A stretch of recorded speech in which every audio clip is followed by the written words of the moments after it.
How do you deal with an in-ground wasp nest? That's what we're going to talk about in this video. And I'm going to show you 3 different ways to deal with it.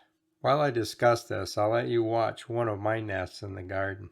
Even though I'm going to focus this video on ground nests, everything I tell you also applies to nests above ground. They just look a little different.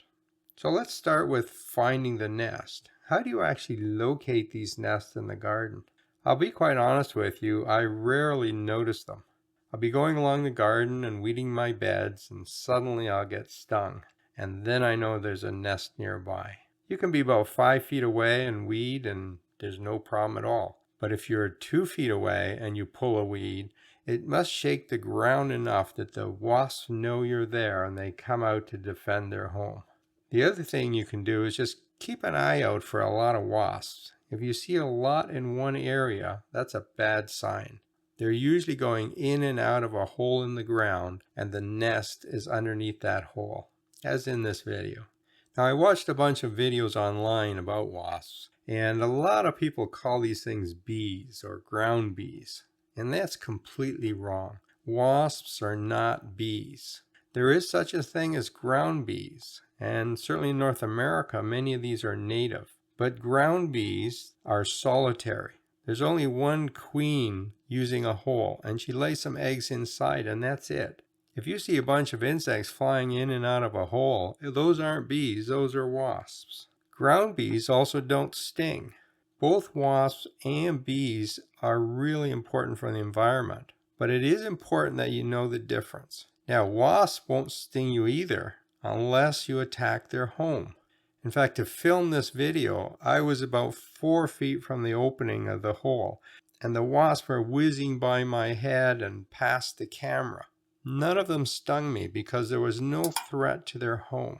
Now, if I had taken a stick and poked at the hole a little bit, they would have come out and got me. Wasps are not vicious.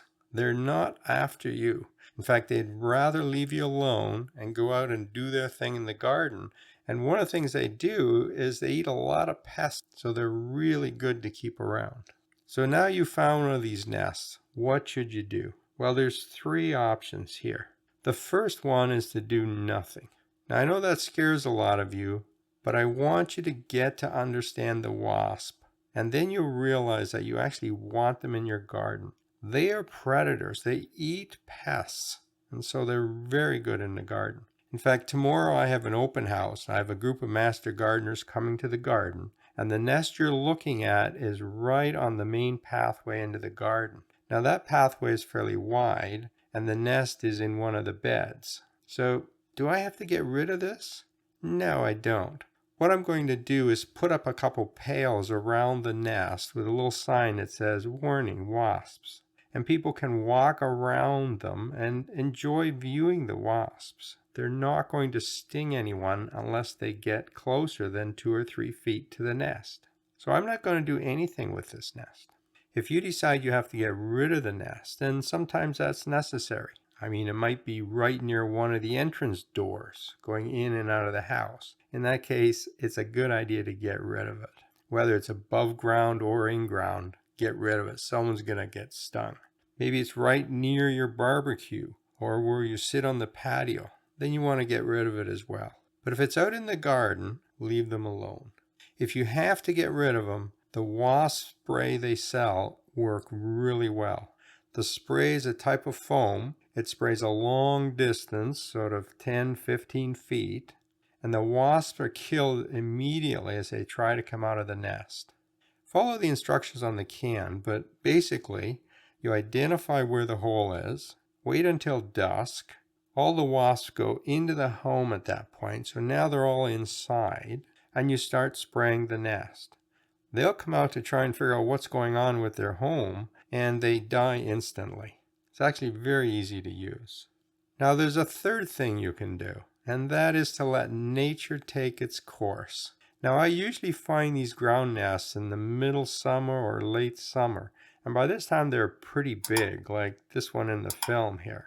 You know it's a large nest because of the number of wasps going in and out. If I leave this nest, one of these days it'll be gone. Here's one that's about 4 feet away, right in the lawn. And then, in fact, this is how I noticed this nest. I found this hole in the ground, and I thought, what? A groundhog is digging a hole in my lawn? And I had a closer look. And if you look closely, you can see the remnants of the nest, the little octagon holes that are used to rear the young. There's several pieces here. It's quite clear somebody dug this up overnight. And over here we have some scat. And based on the internet, this scat is from a skunk. Now, I'm not an expert on skunk turd, but that's what the internet tells me. So it looks like a skunk came along, dug up the nest overnight, ate all the insects inside, and got rid of it for me.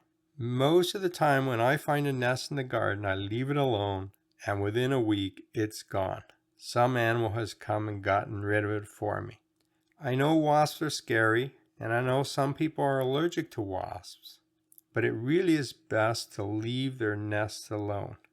They're an important part of your garden. Learn to enjoy them. And as I mentioned before, you can stand within a couple feet of them. Just move in slowly and stand still and enjoy the wasps whizzing by your head.